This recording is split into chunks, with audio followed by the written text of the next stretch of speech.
राधे राधे भक्तों, जय श्री कृष्णा, जय श्री राधे। ओम नमो भगवते वासुदेवाय। भक्तों, आप सभी को मोहिनी एकादशी की बहुत बहुत शुभकामनाएं। भक्तों, वैशाख मास के शुक्ल पक्ष की एकादशी मोहिनी एकादशी या ग्यारस के नाम से विख्यात है, जिसका न केवल व्रत करने से बल्कि कथा को सुनने मात्र से साधक के सभी काम पूरे हो जाते हैं और पूरा उनका उद्धार हो जाता है। भक्ति, मुक्ति, समृद्धि, सौभाग्य प्राप्त होता है। विष्णु पुराण में उल्लेख मिलता है कि जब समुद्र मंथन हुआ था, तब अमृत को लेकर राक्षसों के बीच युद्ध छिड़ गया। तब भगवान विष्णु ने मोहिनी अवतार धारण करके सभी देवताओं को अमृत का पान कराया था और यह मोहिनी अवतार आज के दिन ही हुआ था। मोहिनी एकादशी पर अपने नाम के अनुसार ही मनुष्यों के समस्त मोह बंधनों को तोड़ देती है। तो आइए वैशाख मास के शुक्ल पक्ष में आने वाली इस मोहिनी एकादशी की सुंदर कथा का श्रवण करते हैं। हस्तिनापुर के आकाश में आज दिव्य नाद हो रहा है। महाराज युधिष्ठिर राजसभा में प्रभु की श्री कृष्ण के स्वागत को आतुर है। तभी प्रभु श्री कृष्ण का रथ स्वर्ण में आभा से मंडित होकर सभा के द्वार पर आकर रुकता है। रथ के पहिए पृथ्वी को चूमते हैं और प्रभु के चरणों को स्पर्श से समस्त सभा पवित्र हो जाती है। युधिष्ठिर महाराज अत्यंत श्रद्धा से पूछते हैं कि श्री कृष्ण, आप कृपया मोहिनी एकादशी की महिमा सुनाने की कृपा करें। तब श्री कृष्ण कहते हैं, राजन, यह व्रत मोह को हरने वाला, पापों को जलाने वाला और पुण्य फल देने वाला है। आइए, इससे पहले कि कथा शुरू हो, प्रिय श्रोताओं, हम सभी प्रभु श्री कृष्ण से प्रार्थना करें, हे विश्वपालक, हमारी त्रुटियों को क्षमा करें, हमारे व्रत को स्वीकार करें, हमें अपने स्नेह बंधन में बांध ले और भक्ति के मार्ग पर अग्रसर करें। हम सभी के हृदयों को पवित्र कर हमें अपने धाम तक लेकर चलिए। एक समय धर्मराज युधिष्ठिर ने श्रद्धा पूर्वक भगवान श्री कृष्ण से कहा, मधुसूदन, वैशाख मास के शुक्ल पक्ष की एकादशी का क्या नाम है और इसके उपवास करने का क्या विधान है? कृपया यह सब मुझे विस्तार पूर्वक बताइए।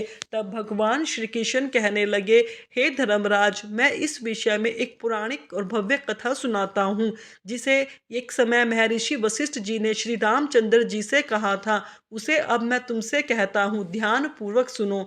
एक बार की बात है, भगवान श्री राम ने महर्षि वशिष्ठ से कहा, हे गुरुश्रेष्ठ, मैंने जनक नंदिनी सीता जी के वियोग में बहुत कष्ट भोगे हैं, इसलिए अब मेरे कष्टों का नाश भला किस प्रकार होगा?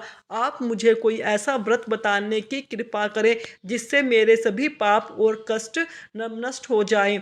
तब महर्षि वशिष्ठ ने कहा, श्री राम, अपने लोक कल्याण के लिए बहुत उत्तम प्रश्न किया है।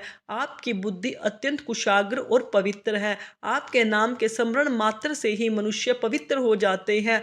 आपने लोक हित में यह बड़ा ही उत्तम प्रश्न किया है। अब मैं आपको एक एकादशी का व्रत का महात्म सुनाता हूँ। वैशाख मास के शुक्ल पक्ष की एकादशी का नाम मोहिनी एकादशी है। इस एकादशी का उपवास करने से मनुष्य के सभी पाप तथा दुख नष्ट हो जाते हैं। इस उपवास के प्रभाव से मनुष्य मोह के बंधन से छूट जाता है। इसलिए राम दुखी मनुष्य को इस एकादशी का उपवास अवश्य करना चाहिए। इस व्रत के करने से मनुष्य के समस्त पाप नष्ट हो जाते हैं। वैश्य भी रहा करता था, कथा को भी ध्यानपूर्वक सुनिएगा। प्राचीन समय में सरस्वती नदी के किनारे भद्रावती नारायण की एक नगरी बसी हुई थी। नगर में अनेकों भोजनालय, प्याऊ, कुएं, तालाब, धर्मशालाएं आदि बनवाए। सड़कों के किनारे आम, जामुन, केले, नीम आदि के वृक्ष लगवाए, जिससे राहगीरों को सुख मिले। उस वैश्य के 5 पुत्र थे, जिसमें बड़ा पुत्र अत्यंत पापी और दुष्ट था। वह वेश्याओं को दुष्टों की संगति किया करता था। इससे जो भी समय बच पाता उसे वह जुआ खेलने में व्यर्थ करता था। वह बड़ा ही अधम था, देवता पितर आदि किसी को भी नहीं मानता था। अपने पिता का अधिकतर धन वह बुरे कर्मों में ही उड़ाया करता था। मद्यपान और मांस खाना उसका हर समय का कार्य था। जब काफी समझाने बुझाने पर भी वह नहीं सुधरा, तब दुखी होकर उसके पिता, भाइयों और परिवारजनों ने उसे घर से निकाल दिया और उसकी निंदा करने लगे। घर से निकाले जाने के बाद अब वह अपने आभूषणों और वस्त्रों को बेचकर अपना गुजारा करने लगा।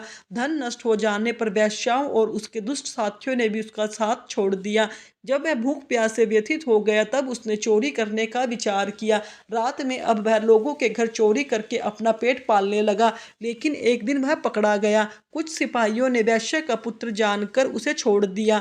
फिर जब दूसरी बार भी पकड़ा गया तब सिपाहियों ने उसे कोई लिहाज नहीं किया। राजा के सामने प्रस्तुत करके उसे सारी बात बताई। तब राजा ने उसे कारागार में डलवा दिया। कारागार में राजा के आदेश से उसे बहुत कष्ट हुए और अंत में उसे नगर छोड़कर जाने को कह दिया।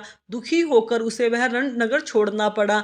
अब वह दुष्ट जंगल में पशु पक्षियों को मारकर खाने लगा और अपना पेट भरने लगा और कच्चा मांस खाता था। बहेलिया बन गया और धनुष बाण से जंगल के बेजुबान प्राणियों को मार मार कर खाने और बेचने लगा। एक बार भूख और प्यास से व्याकुल होकर वह भोजन की तलाश में निकला और कौंडिन्य मुनि के आश्रम में जा पहुंचा। उस दिन वैशाख का महीना था। कौंडिन्य मुनि गंगा स्नान करके आए थे। उनके भीगे वस्त्रों के छींटे मात्र पड़ने से उस पापी की कुछ सद्बुद्धि मिल गई। वह अधम अब ऋषि के पास जाकर हाथ जोड़कर विनम्रता पूर्वक कहने लगा, महात्मा, मैंने अपने जीवन में अनेकों पाप कर्म किए हैं।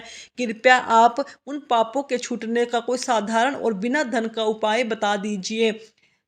तब ऋषि ने कहा, तू ध्यान देकर सुन। वैशाख मास के शुक्ल पक्ष की एकादशी का व्रत, इस एकादशी का नाम मोहिनी है। इसका उपवास करने मात्र से ही तेरे सभी पाप नष्ट हो जाएंगे। ऋषि के वचनों को सुनकर वह बहुत प्रसन्न हुआ। उनकी बतलाई हुई विधि के अनुसार फिर उसने मोहिनी एकादशी का व्रत का पालन किया। वशिष्ठ मुनि कहते हैं कि हे श्री राम, इस व्रत के प्रभाव से उसके सभी पाप नष्ट हो गए और फिर अंत में वह गरुड़ पर सवार होकर श्री विष्णु लोक को गया। संसार में एकादशी व्रत से उत्तम दूसरा कोई व्रत नहीं है। एकादशी के महात्म के श्रवण और पठन से जो पुण्य मिलता है वह पुण्य 1 सहस्त्र गोदान के बराबर होता है। कथा का सार यह है कि प्राणियों को सदैव संतजनों का संग करना चाहिए। संतों की संगति से एक मनुष्य को न केवल सद्बुद्धि मिलती है अपितु उनके जीवन का उद्धार भी होता है। पापियों की संगत प्राणियों को घोर नरक में ले जाती है। कथा का समापन करते हुए भगवान श्री कृष्ण ने युधिष्ठिर महाराज से कहा, हे राजन, इस व्रत का पालन करने से समस्त मनुष्यों को पापों से मुक्ति मिल जाती है। ऐसा कहकर उन्होंने अपना आशीर्वाद प्रदान किया और अपने शुभ रथ पर सवार होकर धीरे धीरे अंतर्ध्यान हो गए। तब युधिष्ठिर महाराज हाथ जोड़कर उनके चरणों में नतमस्तक हो गए। उनके बताए हुए मार्ग पर चलने का संकल्प लिया। ऐसी है मोहिनी एकादशी व्रत की महिमा। जो व्यक्ति अपने जीवन में एक बार भी एकादशी व्रत धारण करता है वह सभी मोह माया के बंधनों से मुक्त होकर अंत में वैकुंठ धाम को चला जाता है। अंत में सभी प्रेम से बोलिए मोहिनी एकादशी की जय। ओम नमो भगवते वासुदेवाय नमः। भक्तों, इस दिन हमें सारा दिन प्रभु की भक्ति करनी है। भगवान श्री हरि के मंत्रों का उच्चारण करना है।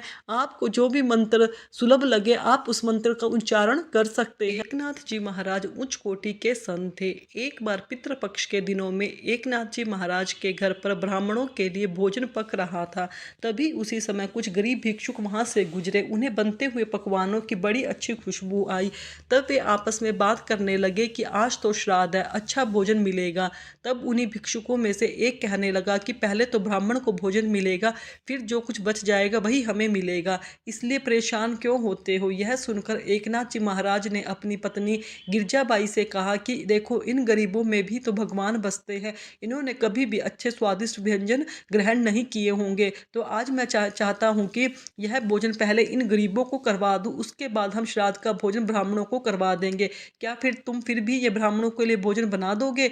तो गिरजाबाई ने कहा, हाँ जी। यह तो अब तो एकनाथ जी महाराज ने बड़ी श्रद्धा से प्रसन्न मन से भोजन उन गरीबों को करवा दिया। इसके बाद गिरजाबाई फिर से नहा धोकर चौका साफ करके ब्राह्मणों के लिए भोजन तैयार करने में जुट गई। लेकिन तब तक पूरे गाँव में यह बात फैल चुकी थी कि आज एकनाथ जी ने ब्राह्मणों के लिए बिना भोजन कराए ही किसी और को भोजन खिला दिया। जब ब्राह्मणों को यह बात पता चली तो ब्राह्मणों ने इसे अपना अपमान समझा और यह निश्चित किया कि कोई भी अब एकनाथ जी महाराज के घर पर भोजन ग्रहण करने नहीं जाएगा। ब्राह्मणों को तो अपने इस अपमान से बड़ा क्रोध आ ही रहा था। उन्होंने 2 लठधारी कट्टे कट्टे ब्राह्मण एकनाथ के घर पर खड़े कर दिए ताकि एकनाथ महाराज जी के घर पर कोई भी भोजन करने ना जा सके। तब भोजन तैयार हो गया। तब एकनाथ महाराज जी को पता चला कि कोई भी ब्राह्मण उनके घर पर भोजन करने नहीं आएगा। तब उन्होंने क्या किया कि अपनी संकल्प शक्ति और तप शक्ति से जो ब्राह्मण नहीं आ रहे थे उन्हीं के दादा चाचा पिता परिवार के सभी बाकी मृत लोगों का आह्वान किया। जो पीतर बन चुके थे वह सब के सब तुरंत ही प्रकट हो गए और फिर एकनाथ जी ने उनके बड़े सम्मान के साथ कहा कि आप सभी मेरे यहाँ भोजन ग्रहण कीजिए। फिर वे सब ब्राह्मण एक पंक्ति में बैठकर भोजन करने लगे। जब आचमन के समय गाए जाने वाले श्लोक की आवाज़ बाहर खड़ी लठधारी ब्राह्मणों के कानों में पड़ी तो सोचने लगे कि हमने तो अंदर किसी को नहीं जाने दिया, यह एकनाथ किसको भोजन करा रहा है। जब उन्होंने दरवाजे के भीतर झांक कर देखा तो वह दंग रह गया। अंदर तो ब्राह्मणों की पंक्ति लगी हुई थी जिसमें उनके दादा चाचा परदादा गांव के कई लोगों के पितर वहां मौजूद थे।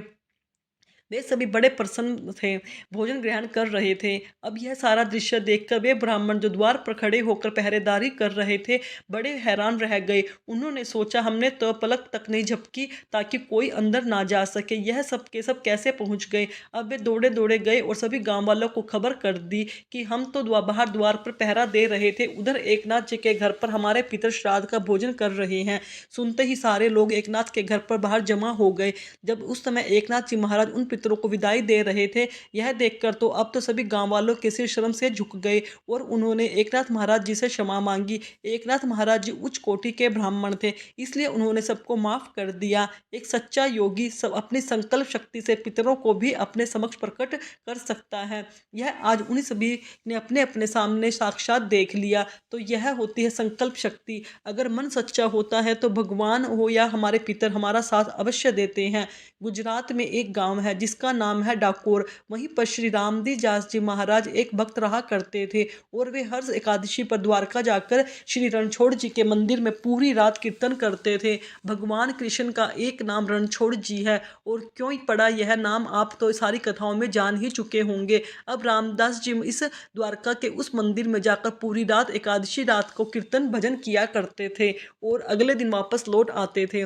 जब समय आने पर वे वृद्ध हो गए तब भगवान ने उनके ऊपर इस कीर्तन कराने को कहा, परंतु उन्होंने ठाकुर जी की एक न मानी। अब वह सोच रहे थे होंगे कि भगवान ने उनसे खुद कहा, क्यों सब जब सच्चे भक्त होते हैं तब भगवान अपने भक्तों से एक अटूट रिश्ता बना लेते हैं।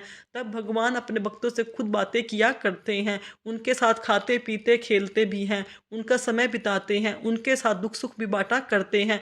कभी कभी तो उन्हें जो चाहिए होता है वह अपने भक्त से कह दिया करते हैं। तब ठाकुर जी अपने भक्त रामदास जी से उसी तरह बातें किया करते थे और ठाकुर जी ने उनकी इस वृद्धावस्था को देखकर उनसे मंदिर ना जाने की बात कही, लेकिन ठाकुर जी की बात नहीं मानी।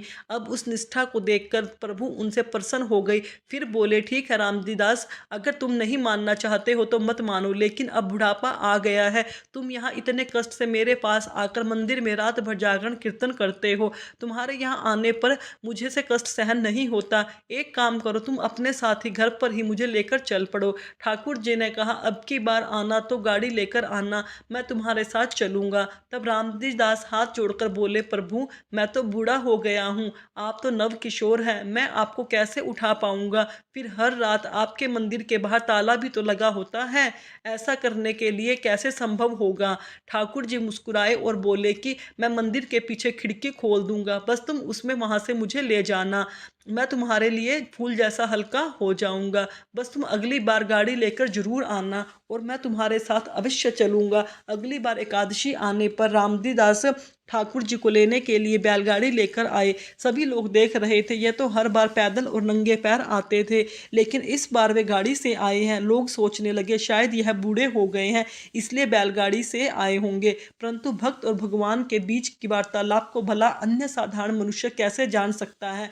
अब रामदास जी मंदिर के पीछे गए जहाँ ठाकुर जी ने पहले से ही खिड़की खोल रखी थी। ठाकुर जी ने अपना पूरा श्रृंगार और गहने भी धारण कर रखे थे। अब उन्होंने रामदी दास से कहा, रामदास जी मुझे अपने साथ लेकर चलो। तब रामदास जी ने कहा कि प्रभु पहले आप अपने सारे गहने उतार कर रख दो, यह सब आपके पुजारियों के काम आ जाएगा। मुझे तो वैसे भी आपको ही ले जाने में बहुत डर लग रहा है, कृपया आप अपने आभूषणों को यहीं छोड़ दीजिए, यह बहुत कीमती है। भगवान ने अपने भक्त के कहने पर सारे आभूषण उतारकर मंदिर में फैला दिए। इसके बाद उन्होंने कहा, अब मुझे अपनी गोदी में ले लो। अब ठाकुर जी फूल जैसे हल्के हो गए और रामदास जी उन्हें बड़े स्नेह के साथ गोद में उठाया और बैलगाड़ी में बिठा लिया और फिर वे डकोर की राह पर चल पड़े जहाँ पर वो रहा करते थे। इधर जब रणछोड़ जी के पुजारियों ने अगले दिन मंदिर खोला तो देखा कि मंदिर में हर जगह आभूषण फैले हुए थे। कहीं पर हार पड़ा था, कहीं पर नथनी पड़ी थी, कहीं पर पायल पड़ी थी, कहीं पर आभूषण बिखरे हुए पड़े हुए थे। वे सारे के सारे आभूषण मंदिर में हर जगह फैले पड़े थे, बस थे तो नहीं, ठाकुर जी नहीं थी। ठाकुर जी की मूर्ति गायब थी। अब उन्होंने मंदिर की खुली हुई खिड़की देखी तो वह समझ गए जरूर वह बैलगाड़ी वाला भक्त ही ठाकुर जी को ले गया होगा। अब तो सभी पुजारी घोड़ों पर सवार होकर भाला भरछा लेकर ठाकुर जी को ढूंढने के लिए निकल पड़े। आखिरकार थोड़ी दूर जाने पर उन्होंने रामदास जी को ढूंढ लिया। वे उनका पीछा करने लगे। अब रामदास जी ने ठाकुर जी से कहा, जो कि उनकी बैलगाड़ी पर उनके साथ सवार थे, प्रभु यह तो हमारा पीछा कर रहे हैं, अब हम क्या करें? पास में ही एक तालाब है। ठाकुर जी ने रामदास जी से कहा कि मुझे इस तालाब में छुपा दो। रामदास जी ने ठाकुर जी को तालाब में छुपा दिया। अब ठाकुर जी के पुजारी उन्हें ढूंढते हुए रामदास जी के पास आ गए। उनसे ठाकुर जी के बारे में पूछने लगे। तब रामदास ने कुछ नहीं बताया। वे उन्हें भाले से मारने लगे। इधर ठाकुर जी को ढूंढते ढूंढते जब पुजारियों की नज़र तालाब की तरफ पड़ी, वहां से उन्हें खून बहता हुआ दिखाई दिया। वे सभी भागते हुए तालाब की ओर गए। उन्होंने देखा कि ठाकुर जी जल में पड़े खड़े थे। उनके शरीर पर भालों के घाव थे जिससे खून निकल रहा था। पुजारियों ने ठाकुर जी से वापस चलने को कहा तो ठाकुर जी ने कहा कि तुम जैसे निर्दयी लोगों के साथ मैं वापस नहीं चलूंगा, मैं तो रामदास जी के साथ ही जाऊंगा। पुजारियों ने ठाकुर जी से कहा, प्रभु आपकी वजह से जो धनराशि मिलती है उसी से तो हमारा जीवन यापन होता है।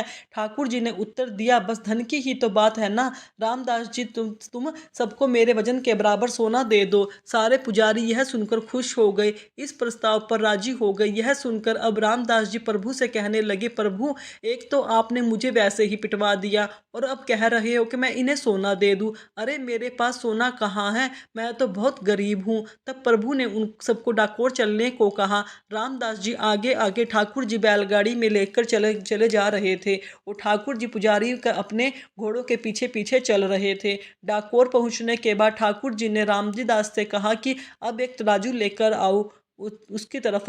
तब एक तरफ सोना रख दो, तुम तराजू की दूसरी तरफ। स्वयं ठाकुर जी खुद बैठ गए। तब रामदास जी ने कहा, प्रभु हमारे पास तो सोना है ही नहीं। ठाकुर जी ने कहा, तुम्हारी पत्नी की एक छोटी पतली सी नथ सोने की है ना, उसे लेकर आओ, मैं उसी से तुल जाऊंगा। अब जैसे ही रामदास जी ने वह सोने की नथ तराजू के दूसरे पलड़े में रखी तो वह भारी हो गया। अब ठाकुर जी ने अपने पुजारियों से कहा कि सोना तो मेरे वजन से बहुत ज़्यादा है, लेकिन रामदास जी उदार हैं, तुम यह सारा सोना लेकर चले जाओ। पुजारियों ने तो देखा तो उनसे कहा, प्रभु आप हमारे साथ ऐसा मत कीजिए। ठाकुर जी ने उत्तर दिया कि मैं रामदास जी को छोड़कर कहीं जाने वाला नहीं हूँ। अब प्रभु ने अपना दूसरा स्वरूप प्रकट किया और अपने पुजारियों के साथ ले जाने के लिए दे दिया। अब श्री रणछोड़ जी रामदास जी के घर में ही विराजे। तो ऐसे होते हैं भक्त और भगवान के संबंध। जब भक्त सच्चे मन से ठाकुर जी की कोई भक्त कुछ मान लेता है तो भगवान अब जाने क्या क्या कर बैठते हैं। जैसे ठाकुर जी ने अपने भक्त के शरीर पर पड़ी चोट को अपने ऊपर ले लिया। रामदास जी भगवान को एक डाकू की तरह लूट कर लाए थे। इस